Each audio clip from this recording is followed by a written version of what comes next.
Hey guys, welcome back to another video on Cyberpunk 2077.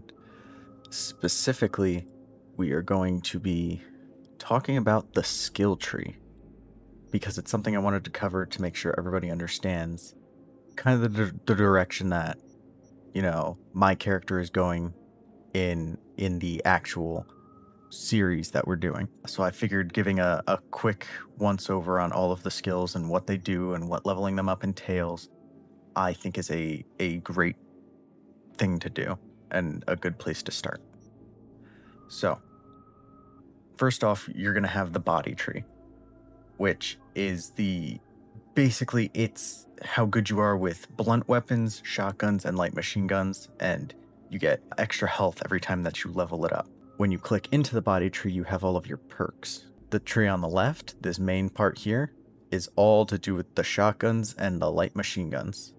Right, all of these skills have to do with those. I am not using those, so I'm not going to cover those too in depth, but basically it gives you Obliterate, which will sometimes just instantly eliminate an enemy outright when you use shotguns and LMGs. This center tree is all about your health and your health regeneration, which is why I put points into the bottom of it, because these are just the basic things that you would want pretty much in any first-person shooter, right? Just health regenning on its own is awesome. It's great. The further up you go, you'll get an extra 35 health, better health items, and adrenaline rush. So if you use like blood pump, your blood pump is going to give you adrenaline, which is like over health, right? So you're going to have health on top of your health. So it'll be like a yellow health bar over the red one, but it'll go down over time.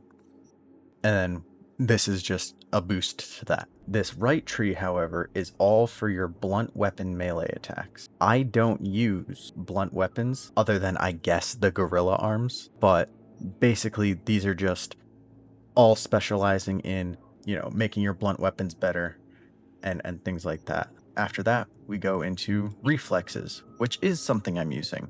And for the most part, I think everybody should have at least bare minimum 9 in their reflex stat, because you get this perk, which right off the bat is really useful. It's the faster you're moving, the more difficult it is for enemies to shoot you. So like if you're running, it's harder for them to shoot you. If you're walking, it's a little harder for them to shoot you. If you're standing still, they're still going to be able to shoot you normally. But then you get this at level 9 reflexes. You get the ability to dash. And the dash makes you go really fast, so it's really hard for them to hit you. But it lets you also do strats like when you see me navigate through the areas, you'll see me dash and then jump really quick. That kind of like throws you like through the air and like carries your momentum. And you can kind of try and like bunny hop once you hit the ground to try and keep the momentum going. It's just a really fast and efficient way to move through the world. And so basically this entire center tree is all about that mobility. This left tree, however, is, in my opinion, not less useful, just much less interesting. It's all about the assault rifles and SMGs and stuff. It basically just makes the game play like any other first-person shooter, right? Your fully auto assault rifles or SMGs and stuff like that. It's just not very exciting for me. It just doesn't feel as cyberpunk as like some of the other stuff in the game. This right tree, however, is all about your bladed weapons. So I'm going to get into this one a little bit deeper because we are using bladed weapons. This first perk in that tree, once you hit level 9 reflexes, is lead and steel. It lets me block bullets at the cost of stamina. So once I run out of stamina, I'm able to get shot again through the block. But if I have stamina, I can shoot people's bullets back at them as long as I block with a bladed weapon. And then this perk allows me to not only deflect the bullets, but when I when I block them, it lets me like send them back to wherever I'm aiming at. So like wherever my crosshair in the middle of my screen is, that's where the bullet's gonna go. Which is super useful if you have an enemy that's, say, using an LMG and they're able to just like stand there and shoot at you. You can stand there and stare right back at them, sending all of their bullets back at them. Kind of gives you the breathing room that you need after like they're done shooting their volley of bullets at you. It gives you the breathing room to kind of disengage, go into cover, gain your health, gain, my throwing knives back, things like that. This is just whenever time is slowed down, the blocking the bullets doesn't take stamina, and it will automatically do critical damage, which is huge. It just increases the damage of me blocking bullets when I'm in my Sandevistan, which is honestly perfect for the build because I don't have a lot of ranged attacks, so being able to just slow down time and then pick off enemies one by one with their own bullets is really handy. Now, eventually, once we get to level 15 with blades, we can get Blade Runner finishers, which makes it so that when an enemy is at low health, I am able to immediately kill them if I'm holding a bladed weapon, and it will give me back 25% health. Going through this perk also gives me less stamina costs for bladed weapon attack, and it gives me a 20% attack speed increase with blades, which is massive. This perk off to the left will just make it so that I can do those finishers for farther away. Stagger, stun, blinding, and bleeding enemies are more susceptible to finishers,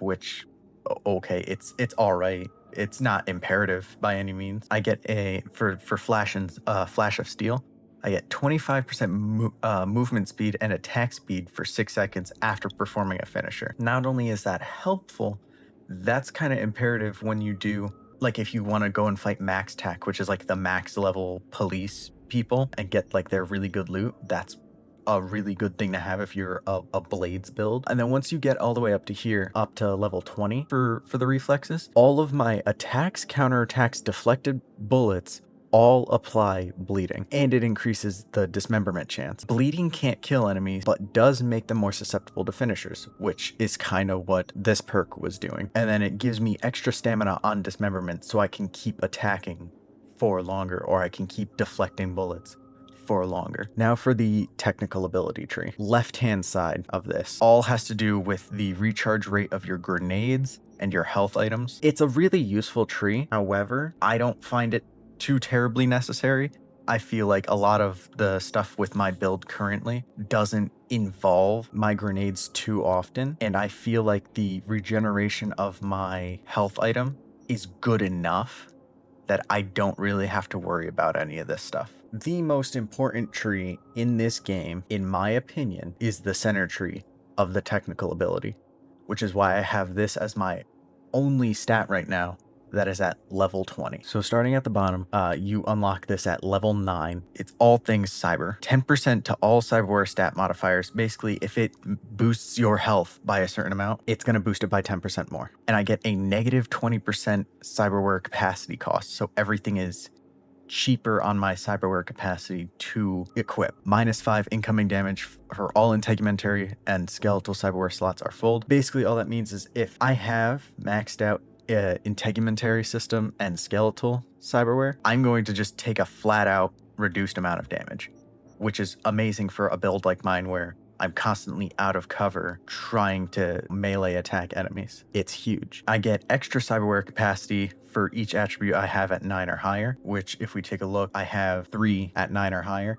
So that's going to be like a 12% or a 12, cyberware capacity added, which isn't much, but it's enough to be noticed. Once you get to 15, you get licensed chrome. You get a 10% to all cyberware stat modifiers again. You get an extra 40 armor, and you unlock a new cyberware slot for the skeleton, and all skeleton cyberware have boosted stats, which is great because having more stats just gives you a boost on whatever the game gives you on them. So like you could get more health item recharge, things like that, grenade recharge, it's just gonna flat out boost whatever these things give you.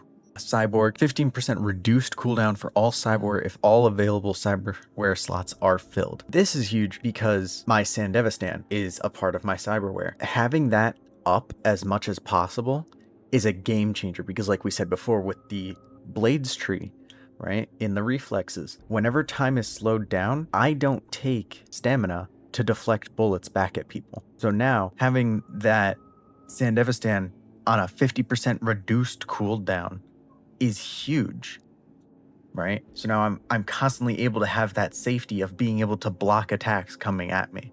It's huge. And then ambidextrous just gives me another cyberware slot for my hands. Not as useful as like cyborg, but I like to have it just for the options of having more stuff. And then Edge Runner. This is where I think melee builds shine in Cyberpunk, because Edge Runner allows you to exceed the cyberware capacity up to 50 points. But you lose 0.5% health per point that you go above the cyberware. All things considered, isn't that much health. It's noticeable, but it's not too bad.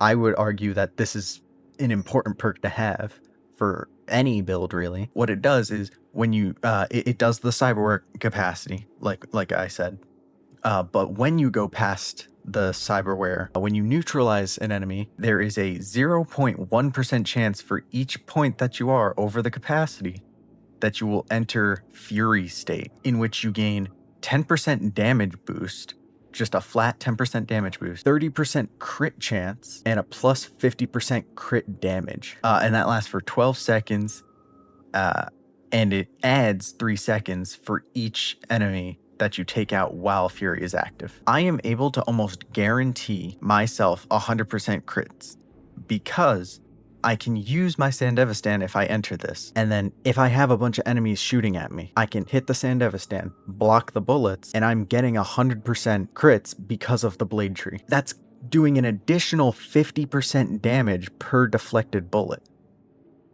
That is huge.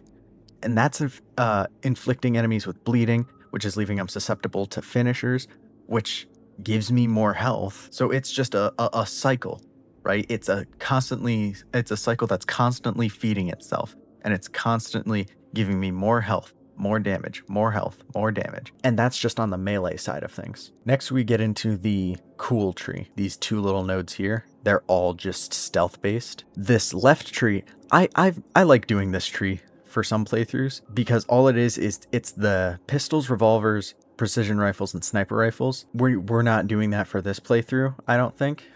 We might later on, but we're not doing it right now. All about getting precision shots, critical hits, things like that. This tree over here, though, however, all the way on the right, is all about your throwing knives. So this one, it's 25% damage with knives, axes, and silenced guns outside of combat.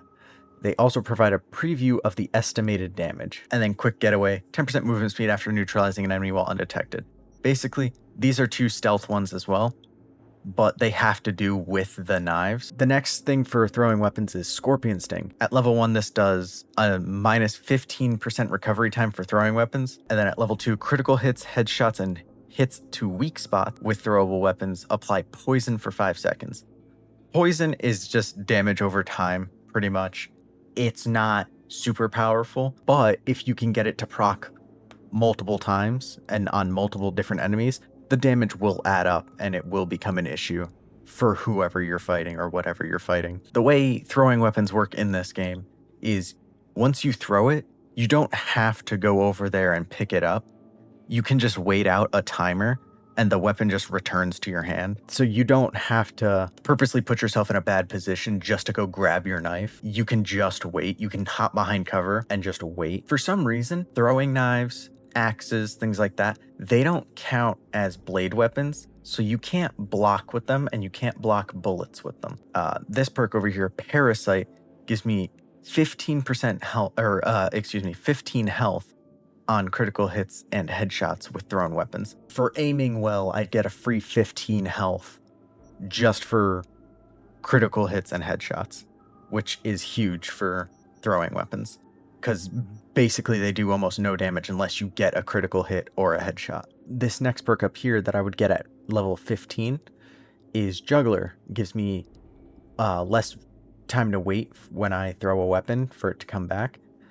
20% headshot and weak spot damage, which remember is huge because they do almost no damage if you just hit somebody in like the body or the leg with it. An instant cooldown reset for all throwing weapons after neutralizing an enemy via headshot, critical hit, or with the poison. Sleight of hand, 20% crit damage every 8 seconds whenever Juggler is active, whenever this is active.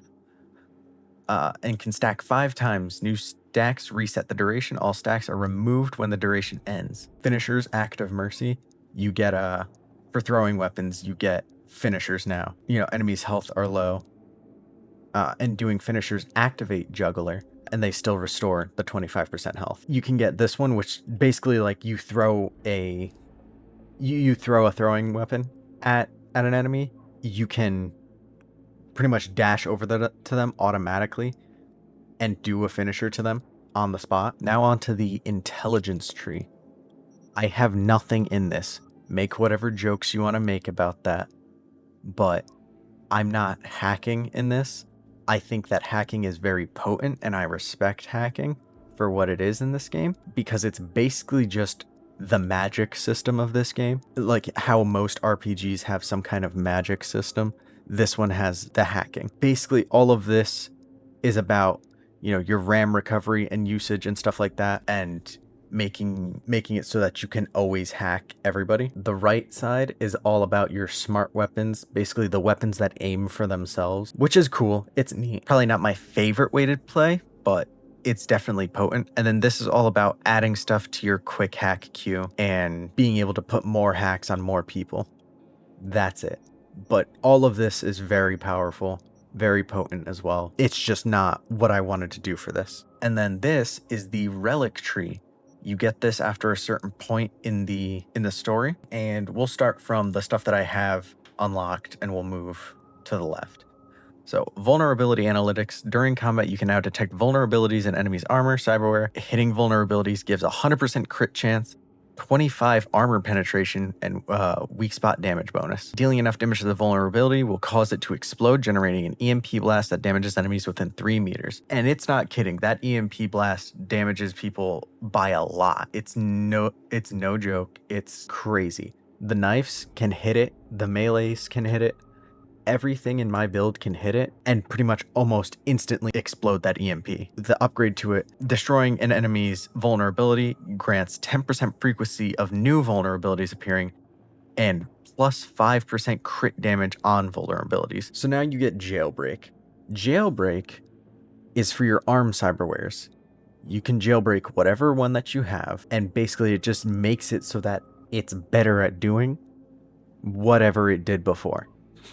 So Mantis Blades makes it so that you can perform finishers with Mantis Blades, or after performing a finisher with Mantis Blades, will charge the next leap attack. The charge leap can, with Mantis Blades has a 30-meter longer reach and deals big damage with the wide slash that hits the target and other nearby enemies. So it's a big AoE attack that dismembers and bleeds and everything like that. Basically, it's if my katana could make me fly 30 meters longer. Gorilla Arms. Attacking with Gorilla Arms now charges them up, and when fully charged, a strong attack deals massive damage and creates a shockwave staggering nearby enemies. Basically, it just adds a giant explosion to the end of strong attacks. That's pretty much all it does. Limit removal for the Gorilla Arms.